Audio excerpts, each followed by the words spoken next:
पांडुरंगा हरी, पांडुरंगा हरी. सर्वांना आषाढी एकादशीच्या हार्दिक शुभेच्छा. सर्वांना पंढरीच्या पांडुरंगाचा आशीर्वाद मिळावा हीच या सृष्टीकर्त्याकडे मी विनंती करेल.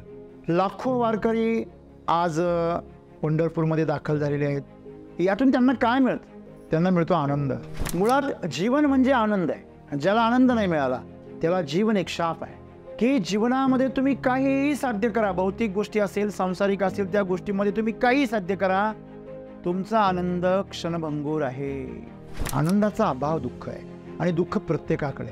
दुःख आहे ना, त्याचं कारण आहे की आज या माहिती तंत्रज्ञानाच्या युगामध्ये प्रत्येक गोष्ट इंटरनेटवर उपलब्ध आहे. प्रत्येक माहिती उपलब्ध आहे. लहान पोरगा सुद्धा तुम्हाला मोठ्या मोठ्या गोष्टी सांगतो. मग अशा परिस्थितीमध्ये असं काय आहे माणसाला की जे त्याच्याजवळ नाही आहे? तर ते म्हणजे जीवन. आम्हाला सगळी माहिती आहे पण आम्हाला जीवनाबद्दल काहीच माहिती नाही. आमच्यासाठी सर्वात महत्त्वाचा जो आनंद आहे तर त्या आनंदाबद्दल आम्हाला आज काहीच माहिती नाही आहे. आमच्या जीवनाबद्दल आम्हाला आज काहीच माहिती नाही आहे. का नाही आहे? कारण आम्ही ज्याच्यावर विश्वास ठेवतो तो विश्वासघात करतो. आम्ही जे मनापासून करतो ते आम्हाला दगा देतं, त्यात आम्हाला यश मिळत नाही. आनंद हा भाग वेगळा आहे. आनंद कशामुळेच नसतो. तुम्ही ऑलरेडी आनंदी आहात की आजच्या काळामध्ये सर्व माहिती उपलब्ध आहे, सर्व जणांना खाऊन पिऊन सुखी आहे. मग आता तुम्ही जीवनाबद्दल विचार केला. तुम्हाला जर अभ्यास करायचा आहे ना, जीवनाबद्दल करा. तुम्हाला जर संशोधन करायचं आहे ना, जीवनाबद्दल करा. तुम्हाला चिंतन करायचं आहे तर जीवनाबद्दल करा. तुम्हाला खोलवर जायचं आहे तर जीवनाच्या बद्दल खोलवर जा. रहस्य खोलायचं, जीवनाचं रहस्य खोला. जन्म येताना कुठून येतो आणि मृत्यूनंतर कुठे जातो आणि का जातो? चाले हे शरीर कोणाची असत्ते याचा शोध घ्यायची गरज आहे. ज्याला आम्ही परमार्थ म्हणतो, अध्यात्म म्हणतो, ते अध्यात्म आमचं अस्तित्व आहे, ते आमचं जीवन आहे.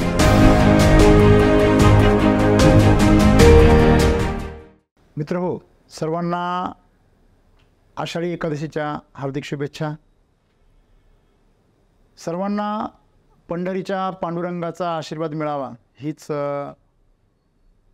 या सृष्टीकर्त्याकडे मी विनंती करेल. मित्रहो, लाखो वारकरी आज पंढरपूरमध्ये दाखल झालेले आहेत. कालपासून होत आहेत आणि त्याची सांगता आज पंढरपूरमध्ये होते. देशभरातून सर्व भाविकजन तिथे येतात. काय बरं हवं असतं त्यांना? कशासाठी ते एवढे धावपळ तिथपर्यंत आलेत? शेकडो मैलांची पायपीट करून, महिन्याभराचा प्रवास करून ही मंडळी तिथे आली, आपलं घरदार सोडून. तर काय हवंय काय त्यांना? काही दिवसापूर्वी संसारामध्ये रमलेली ही मंडळी आज पूर्णपणे संसारापासून वेगळी झाली आणि त्यांच्या डोक्यामध्ये, त्यांच्या आजूबाजूला एकच गोष्ट आहे फक्त, पांडुरंगा हरी, पांडुरंगा हरी. यातून त्यांना काय मिळतं? त्यांना मिळतो आनंद. मित्रांनो, ज्या आनंदासाठी आम्ही प्रत्येक गोष्ट करतो, मुळात जीवन म्हणजे आनंद आहे. ज्याला आनंद नाही मिळाला त्याला जीवन एक शाप आहे. आम्ही जेव्हा आनंदी असतो तो वेळ कशी निघून जाते आम्हाला कळत पण नाही. पण जेव्हा आम्ही दुःखामध्ये असतो तो वेळ जात नाही. एक एक सेकंद एक एक तासासारखा वाटतो. एक एक तास एक युगासारखा वाटतो. हे काय आहे आणि हे घडतं कसं आमच्या बाबतीमध्ये, याचा आम्ही अभ्यास केला पाहिजे. आज इन्फॉर्मेशन टेक्नॉलॉजीचं युग आहे असं म्हणतात. माहिती आणि तंत्रज्ञान. ज्याच्याकडे अगोदर माहिती आहे तो सर्वात पुढे. एखादी योजना आली, तुम्हाला आधी माहिती मिळाली, तुम्ही गेले, अर्ज केला आणि मिळवली ती योजना. ज्यावेळेस बाकीचे लोक जागे झाले तोपर्यंत ती संपलेली असते. एखादी अतिशय उत्कृष्ट अशी एखादी गोष्ट आहे आणि तिचा शोध, तिची माहिती तुम्हाला मिळाली तर तुम्ही जाऊन पटकन ती हासिल करता, इतरांना कळायच्या आत. एक प्रकारे लॉटरी लागल्यासारखं आहे. ज्याच्याकडं माहिती त्याला लॉटरी. पण मित्रांनो, जे आम्ही म्हणतो इन्फॉर्मेशन टेक्नॉलॉजीचं युग आहे आणि या युगामध्ये ज्याच्याकडं अगोदर माहिती आहे तो सर्वात पुढे आहे, हे फक्त संसारामध्ये लागू होतं. सुख आणि दुःखासाठी लागू होतं. तुम्हाला त्यातून आनंद नाही मिळणार. मला सांगा, तुम्ही एखादी मोठी गाडी घेतली जी 10 लाखाला आहे, ती तुम्हाला 5 लाखाला मिळाली ड्रॉमध्ये, तर तो आनंद किती दिवस टिकणार आहे तुमचा? काही दिवस. तुम्ही एखादा घर मिळवलं स्वस्तामध्ये, किंवा तुम्ही एखादी चांगली नोकरी मिळवली, किंवा तुम्हाला कळलं की अरे गव्हर्नमेंटच्या जागा निघालेल्या आहे, तुम्ही अर्ज केला आणि एकच जागा होती आणि तुमचा नंबर लागला. तो जो आनंद आहे तुमच्याकडचा, तो आनंद किती दिवस टिकतो? सुरुवातीला फार आनंद होतो की अरे गव्हर्नमेंटमध्ये नोकरी मिळाली, आणि नंतर कळतं की गडचिरोलीला नंबर लागला. जेवढा आनंद झाला त्याच्यापेक्षा जास्त दुःख होतं. मला सांगायचं काय तुम्हाला, की जीवनामध्ये तुम्ही काहीही साध्य करा, भौतिक गोष्टी असेल, सांसारिक असेल, त्या गोष्टीमध्ये तुम्ही काही साध्य करा, तुमचा आनंद क्षणभंगूर आहे. म्हणजे आम्हाला आनंद देणारी गोष्ट काय आहे हेच आम्हाला माहीत नाही. जर आम्हाला माहीत असते, तुम्हाला माहिती आहे सोनं काय, तुम्ही बेंटेक्सच्या मागे येणार का मिरवत? लहान मुलगा बघा, त्याच्याकडे खोटी नोट द्या, ते मोठे लाडो दुकानात जात, काका काका चॉकलेट द्या. मग काका त्याला म्हणतो नकली नोट आहे. ते बिचारा नाराज होऊन परत घरी येत, बारीक तोंड करतो, आणि जातो तेव्हा किती मोठं तोंड असतं त्याचं. हां, तुम्हाला त्या मुलाचं हसू येतं आणि संतांना आपलं हसू येतं. त्याच्यासाठी जी नकली नोट आहे ना, ती संतांसाठी असली जरी असली तरी ती नकली आहे. कारण त्याच्यातून मिळणारा जो आनंद आहे ना, तो आनंद नसून तो आनंदाचा भास आहे, ज्याला आम्ही सुख असं म्हणतो. आनंदाचा भास जो असतो त्याला सुख असं म्हणतात. आणि मग जे आनंदाचा जो अभाव आहे त्याला दुःख असं म्हणतात. मग आम्हाला सगळ्यांना दुःख आहे. मला सांगा, इथं असल्यापैकी कोण असा इथं आहे की त्याला काहीच दुःख नाही आहे? काहीच नाही सर, मला काही दुःखच नाही. बधीर असशील तू, तुला काही उमजतच नसेल तर काय. मला सांगा, जो पिलेला आहे त्याला कसलं दुःख आहे? तो गटारामध्ये लोळतो तरी म्हणतो नाही पाय सुगंध येऊ राहिला. अख्खं अंग गडबडलेला असतो, तो म्हणतो आज शिमगा आहे, एन्जॉय आहे. हां, त्याच्यासाठी रोज शिमगा राहतो. मग असं तुम्ही जर असं बधीर होऊन त्याच्यामध्ये जर सुख मानत असाल तर काय म्हणावं? त्या सुखाला काय म्हणावं? म्हणून आनंदाचा अभाव दुःख आहे, आणि दुःख प्रत्येकाकडे आहे. भगवान बुद्ध म्हणतात दुःख आहे ना त्याचं कारण आहे. सद्गुरू आज आम्हाला हे सांगताय. काय सांगताय? की आज या माहिती तंत्रज्ञानाच्या युगामध्ये प्रत्येक गोष्ट इंटरनेटवर उपलब्ध आहे, प्रत्येक माहिती उपलब्ध आहे. लहान पोरगं सुद्धा तुम्हाला मोठ्या मोठ्या गोष्टी सांगतं, एक क्लिक करतं बस. हां, कुठलीच गोष्ट लक्षात ठेवायची गरज नाही, कारण एक क्लिक केलं की ती समोर येते बस. विकिपीडियावरती, गुगलवरती तुम्हाला प्रत्येक गोष्टीची माहिती उपलब्ध आहे. मग अशा परिस्थितीमध्ये असं काय आहे माणसाला की जे त्याच्याजवळ नाही आहे? तर ते म्हणजे जीवन. सद्गुरू म्हणता आम्हाला सगळी माहिती आहे, पण आम्हाला जीवनाबद्दल काहीच माहिती नाही. कशावरून? की जर आमच्याकडे सगळी माहिती आहे तेव्हा आमच्याकडे आनंदाची माहिती का नाही, जे आमच्यासाठी गरजेचं आहे? आमच्यासाठी सर्वात महत्त्वाचा जो आनंद आहे तर त्या आनंदाबद्दल आम्हाला आज काहीच माहिती नाही आहे. आमच्या जीवनाबद्दल आम्हाला आज काहीच माहिती नाही आहे. का नाही आहे? कारण आम्ही ज्याच्यावर विश्वास ठेवतो तो विश्वासघात करतो. आम्ही जे मनापासून करतो ते आम्हाला दगा देतं, त्यात आम्हाला यश मिळत नाही. आणि जे लोक भामट्यासारखे वागतात, लबाड्या करतात, त्यांना यश मिळतं. आज असं नाही आहे का? जे लोक लबाड आहे, भामटे आहे, चोऱ्या माऱ्या करतात, फसवतात, विश्वासघात करतात, तेच लोक आज सगळ्यात पुढे दिसतात पैशामध्ये, पदामध्ये, सत्तेमध्ये. हे असं नाही आहे का? असं नाही आहे. आहे का? असं आहे कारण जर लांडग्यांची संख्या जर वाढली तर लांडग्यांचा राजा पण कोण असतो आणि नियम पण कोणाचे असतात? लांडग्यांचे. तुम्हाला माहिती आहे बकासुराच्या गावामध्ये काय नियम होता? बकासुराच्या गावामध्ये नियम असा होता की जर तुम्हाला असं वाटत असेल की तुमच्या गावावर मी हल्ला करू नये आणि कोणालाही मारू नये, नुकसान करू नये, तर तुम्ही मला दररोज काय द्यायचं? एक बैलगाडीभर मला अन्न द्यायचं आणि एक माणूस द्यायचा खायला. बरोबर आहे? अरे तो बकासूर मेलाच नाही. आज किती माणसं खाल्ले जात आहे आणि किती मोठं शोषण चालू आहे. सांगण्याचं तात्पर्य काय? हे वास्तव आहे, हे बकासूर आहे. आणि म्हणून ज्याप्रमाणे ज्यांचं राज्य तुम्ही आणाल त्यांचे कायदे लागू होणार, हे लक्षात ठेवा. आणि म्हणून तुमच्या ज्या व्याख्या आहे ना यशाच्या आणि प्रगतीच्या, या व्याख्या संसारांमधल्या आहे. त्यांना पण असं वाटतं की नाही पैशात आनंद आहे, पैशात सुख आहे. त्यांना पण असं वाटतं पदामध्ये, सत्तेमध्ये आनंद आहे, सत्तेमध्ये सुख आहे. आणि म्हणून तुम्हाला पण तसंच वाटतं. पण वस्तुतः आनंद हा भाग वेगळा आहे. आनंद कशामुळेच नसतो, तुम्ही ऑलरेडी आनंदी आहात. मग जीवन काय आहे, जीवनाबद्दल आम्हाला काहीच माहिती नाही आहे. आणि म्हणून सद्गुरू सांगता की आजच्या काळामध्ये सर्व माहिती उपलब्ध आहे, सर्व जणांना खाऊन पिऊन सुखी आहे. मग आता तुम्ही जीवनाबद्दल विचार केला पाहिजे. तुम्हाला जर अभ्यास करायचा आहे ना, जीवनाबद्दल करा. तुम्हाला जर संशोधन करायचं आहे ना, जीवनाबद्दल करा. तुम्हाला चिंतन करायचं आहे तर जीवनाबद्दल करा.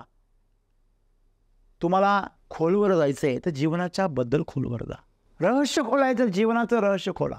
शारीरिक स्तरावरती प्रत्येक अवयवाचा अभ्यास करून झाला, प्रत्येक इंद्रियांचा, संस्थांचा, प्रत्येक गोष्टीचा, अगदी छोट्या छोट्या सेलपर्यंत, पेशीपर्यंत, DNA पर्यंत, RNA पर्यंत अभ्यास करून झाला.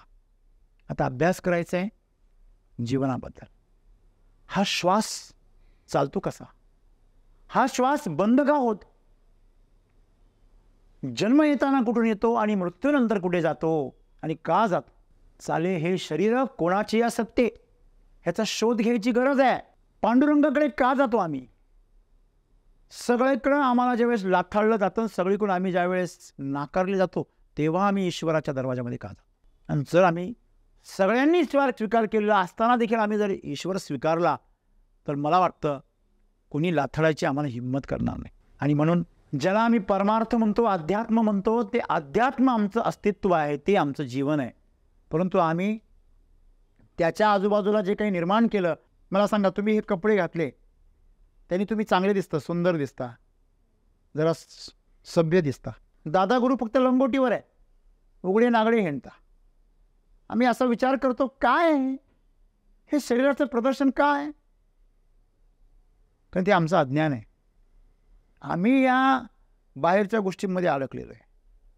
इथून सुरुवात आहे. अगदी आम्ही डोक्यावर केस, दाढी, हे जे शरीरावरच्या ज्या गोष्टी आहे अनावश्यक, काही लोक तर नखं वाढवतात असे मोठमोठे, हे चमच्याऐवजी त्यांनीच का जेवत नाही मला तेच कळत नाही. शरीरावरच्या ज्या अनावश्यक गोष्टी जंगलात असताना गरजेच्या होत्या त्या आता पण टिकून ठेवल्या आहे, बरोबर आहे. त्याचा पण मोहात पडतात माणसं, त्याची पण स्टाईल कर. दुसऱ्यांना चांगलं म्हणजे दिसावं, आपण त्रास होऊ नये आपल्यामुळे, इथपर्यंत काळजी घेणं खूपच चांगलं, नीटनेटकं राहणं खूपच चांगलं. पण त्याच्या बाबतीमध्ये सेन्सिटिव्ह होणं हे वाईट. म्हणजे आम्ही ज्याप्रमाणे बाहेरच्या गोष्टी जवळ करतो आणि आमचं ओळख निर्माण करतो, तसं संत म्हणतात उलट ती लंगोटी फक्त समाजाच्या लाजासाठी घातलेली आहे, त्याची पण गरज नाही आहे. कारण बाहेरून काही घ्यायचंच नाही, शरीर आहे तेच ओझं झालेलं आहे. संतांचं असं आहे की जे शरीर आहे तेच आम्हाला ओझं झालेलं आहे, तेच नकोस आहे त्यांना. त्याच्या गतिविधी ते जेवढ्या थंड करता येतील, जेवढ्या स्थिर करता येईल तेवढ्या स्थिर करतात. म्हणून ज्या दिवशी परमेश्वरासाठी दिवस असतो त्या दिवशी उपवास धरला जातो. उपवास याच्याकरता की हे शरीर जे आहे ते मंद झालं पाहिजे, याच्या गतिविधी, याच्या आंतरिक क्रिया ह्या थंडावल्या पाहिजे, त्याला तर उपवास म्हणतात. जोपर्यंत तुमचं शरीर स्थिर होत नाही, शरीर स्थिर करण्याचे दोन मार्ग आहे. एक, त्याला प्रचंड थकवा, ते शांत बसेल. तुमचं जर घरातलं लेकरू जर प्रचंड खेळून उड्या मारून जर आलं तर घरात खोड्या करतं का? कर बरं म्हणावं त्याला खोड्या. तो नका हो पप्पा, थकलो मी आता, मला आता जेवण करू द्या, आराम करू द्या, आणि मला अभ्यास आहे भरपूर. इतर वेळेस त्याला अभ्यास कर म्हटलं करत नाही. इकडची वस्तू तिकडं, तिकडची वस्तू इकडं, साखरेच्या डब्यात मीठ, मिठाच्या डब्यात साखर, हां, वरून स्टिकरच बदलून ठेवील, हां, नाही तर पाहुण्याच्या पोटात पाणी होतील. ते लहान म्हणून म्हणजे मन आहे हो तुमचं. हे आम्ही शिकलं पाहिजे का तुम्ही थकवलं पाहिजे, शरीराला थकवलं पाहिजे, हा एक मार्ग. दुसरा मार्ग, त्याला ऊर्जाच देऊ नका. ज्याला जास्त मस्ती येते ना आणि त्याला मस्ती जिरवता येत नाही ना, त्याचा आहार संतुलित केला पाहिजे. ज्याचं शरीर फार मस्ती करतं, माज करतं जास्त, हा सहज कोणी अलग अलगच गच्ची धरतो अशी, काय हां, काही कारण नाही, कारण नाही, घेणं नाही, देणं नाही, लगेच गळा धरणं आवळणार, हातात हात द्या, हात दाबणार, साधं म्हणजे काय रे असं म्हणताना धक्का देणार. ही मस्ती आहे, ही मस्ती शरीराची आहे. ती काय येते? अनावश्यक आहार घेतल्यामुळे, आहार जास्त झाला, शक्ती जास्त झाली आणि तिची गती कुठे वापरली जात नाही. आणि म्हणून हे शरीर जे आहे, हे शरीर थांबवलं पाहिजे. हे थांबवलं तर तुम्ही त्याच्या पलीकडे कोण आहे त्याला चालवणारा तिथपर्यंत प्रवास करू शकता. आपली अवस्था त्या दारुड्यासारखी आहे, जो स्वतः हलतोय आणि कुलूप उघडतोय. शेजारच्याला म्हणतोय तू कुलूप नको उघडू, तू फक्त हलणारं घर धर, मी बरोबर उघडतो. अरे हालू तू राहिला भाऊ, घर जागेपर्यंत. तसं आहे आपलं शरीर आतमध्ये चंचल आहे, ते आतमध्ये सतत धाव घेतं इकडे तिकडे इकडे तिकडे. त्याच्यामधून उर्मी आहे, ऊर्जा बाहेर पडते. त्याला ती मस्ती कुठे जिरवावी कळत नाही आहे. आणि म्हणून त्याला उपवासी ठेवा. त्याला उपवासी याकरता ठेवा की जेवढं गरजेचं आहे. जेव्हा तुम्ही कठीण रस्त्याने चालता तेव्हा तुमच्या गाडीचा वेग कसा असतो, कसा असतो? जेव्हा निसरड्या रस्त्यावरून तुम्ही चालता तेव्हा तुम्ही कसं चालता? प्रत्येक पाऊल का पळत जाता? हां, तुम्ही पळत गेले का तुम्ही खाली सापडाल तिकडे कुठेतरी दरीमध्ये. बरोबर आहे. जीवनाचं असंच आहे. तुम्हाला संयमाने चालणं गरजेचं आहे. आणि म्हणून आजचा दिवस आहे. जीवन समजून घ्या काय आहे. जीवनाची माहिती मिळवण्याचा आजचा दिवस आहे. साधू संत असं का म्हणले, बरे झाले बाईल मेली. हां, बायको मेली, संत तुकाराम महाराजांची ती म्हणे बरे झाले. तुम्ही म्हणा बरं घरी जाऊ. हां, म्हणजे जेव्हा होईल तेव्हा म्हणा. काहींचं नाही ना, ती म्हणते कोणाला बनवू आम्ही आता, अजून झालीच नाही, होईल. मित्रांनो, त्यांचं उद्दिष्ट आहे की ती जी माया आहे त्या मायेबद्दल बोलत आहे, ते कुठल्या व्यक्तीबद्दल बोलत नाही आहे. तुम्ही मला संत जर सगळ्या समाजावर एवढं प्रेम करता, बायकोवर का करत नाही? बायको पण एक हे आहे, मनुष्य आहे. नक्कीच मित्रांनो, तो जो मायामोहाचं बंधन आहे ते त्याच्या मृत्यूबद्दल बोलत आहे. आम्हाला त्यांची भाषा कळण्यासाठी आम्हाला त्यांच्यासारखं व्हावं लागेल. कळतंय का? आणि म्हणून आज जो दिवस आहे आषाढी एकादशीचा, हा दरवर्षी येतो मित्रांनो. परंतु जाताना तो आम्हाला काही संदेश देऊन जातो का? तो आमच्यामध्ये काही बदल करून जातो का? हे फार महत्त्वाचं. नाही तर जन्माला आला आणि पाणी वाहून असं जे जीवन असेल तर त्या जीवनाबद्दल काय बोलू? आणि म्हणून परमेश्वर चरणी एवढीच प्रार्थना आहे, पांडुरंगाच्या चरणी, की किमान आजचा दिवस तरी तुम्हाला जीवनाबद्दल काहीतरी माहिती मिळावी, काहीतरी ज्ञान मिळावं, ह्यासाठी तुमच्यामध्ये काहीतरी इच्छा निर्माण, तुमच्यामध्ये जिज्ञासा जागृत व्हावी की मी कोण आहे, मी कुठून आलो आणि कुठे जाणार आहे आणि काय करतो आहे, माझं जीवन काय आहे. या जीवनामध्ये त्याचा स्वभाव काय, त्याचा स्वभाव काय, त्याची प्रकृती काय, आणि ती जर स्वभाव आणि प्रकृती मी जर ओळखू शकलो, मी स्वतःला जर ओळखू शकलो, तर माझं जीवन सार्थक होईल. आणि म्हणून तुम्हाला सर्वांना जर जीवन सार्थकी लावायचं असेल तर या शरीराला थोडं मंद करा, या मनाला थोडं शांत करा. तुम्ही ह्या दोन गोष्टी जर केल्या तर त्याच्यामध्ये जे चैतन्य आहे ते चैतन्य तुम्हाला जाणवेल. लाखो भक्त जेव्हा पंढरीमध्ये एकत्र येतात, विठू नामाचा जेव्हा गजर करतात, तेव्हा त्या ठिकाणी एक ओरा तयार होतो, एक ऊर्जेचे एक प्रचंड वलय तयार होतं. आणि ते वलयामध्ये सगळे न्हावून निघतात. तोच पांडुरंग आहे. पांडुरंग त्या मूर्तीत बसलेला नाही आहे फक्त, तिथं तर तो स्थापित आहेच, तो तर स्रोत आहे. परंतु त्याचं प्रचंड रूप जे आहे ते या सर्वांच्या सन्निधीमुळे आणि सर्वांच्या एकच चिंतनामुळे तयार होतं. जेव्हा 50%, 51% लोक जेव्हा एका पक्षाला मत देतात, साधं एक मत, तर ते 5 वर्ष सत्ता करतात. तर जेव्हा लाखो लोक त्या पांडुरंगाच्या चरणी भाव अर्पण करतात, जेव्हा आपलं चैतन्य त्या ठिकाणी अर्पित करतात, तेव्हा ती शक्ती काय असेल. आणि तिथं गेल्याशिवाय आणि त्या चैतन्य सागरामध्ये बुडाल्याशिवाय आम्हाला त्याची आवड, त्याची गोडी कळणार नाही आणि त्याचा आनंद आम्ही घेऊ शकणार नाही.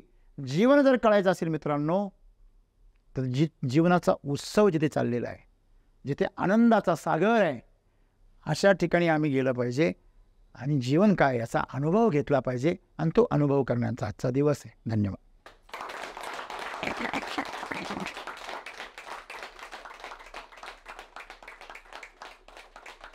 Win.